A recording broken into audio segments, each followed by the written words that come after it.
आदरणीय श्री योगी जी, नमस्कार। मेरा नाम शिनोवा है। मैं आपके सांसद रवि किशन की बेटी हूँ और मैं आपसे विनती करना चाहती हूँ कि आप मुझे और मेरी माँ को थोड़ा समय दीजिए।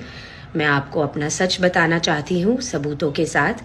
उसके बाद जो आपको सही लगे आप न्याय दीजिए। शुक्रिया।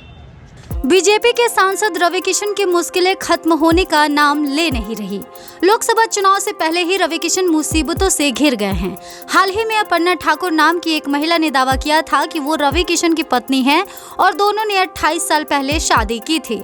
रवि किशन और उनकी एक बेटी सिनोवा है। अपर्णा के बाद अब सिनोवा भी सोशल मीडिया पर एक वीडियो शेयर करते हुए सीएम योगी आदित्यनाथ से मदद की गुहार लगा रही है। सिनोवा का वीडियो सोशल मीडिया पे वायरल भी हो रहा है। सिनोवा वीडियो में कहती है, आदरणीय श्री योगी जी, नमस्कार। मेरा नाम सिनोवा है और मैं आपके सांसद रवि किशन की बेटी हूँ। मैं आपसे विनती करना चाहती हूँ कि आप मुझे और मेरी माँ को थोड़ा समय दीजिए।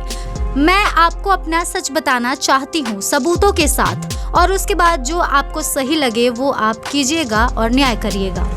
आपको बता दें कि अपर्णा ठाकुर ने 15 अप्रैल को लखनऊ में प्रेस कॉन्फ्रेंस के जरिए आरोप लगाया था कि उनकी बेटी 25 साल की है और उसका नाम सिनोवा है, जो कि बीजेपी सांसद रवि किशन की बेटी है। रवि किशन बेटी को उसका हक नहीं दे रहे हैं। अपर्णा की प्रेस कॉन्फ्रेंस के बाद से हर जगह हंगामा मचा हुआ है। अपर्णा ठाकुर के आरोप के बाद रवि किशन की पत्नी प्रीति शुक्ला ने लखनऊ के हजरतगंज में अपर्णा, उसके पति, बेटी और बेटे और समाजवादी पार्टी के नेता विवेक कुमार पांडे के खिलाफ FIR दर्ज कराई है। रवि किशन की पत्नी ने पुलिस से ब्लैकमेलिंग की शिकायत की है।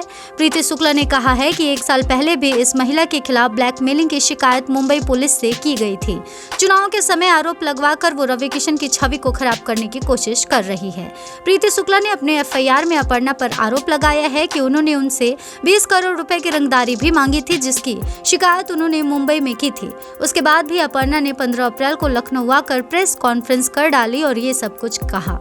इस वीडियो में बस इतना ही। इस मुद्दे पे आपकी क्या है राय, कमेंट सेक्शन में जरूर बताएं और इस तरह के तमाम अपडेट्स से जुड़े रहने के लिए करारा न्यूज़ डे एंड नाइट को सब्सक्राइब करना ना भूलें।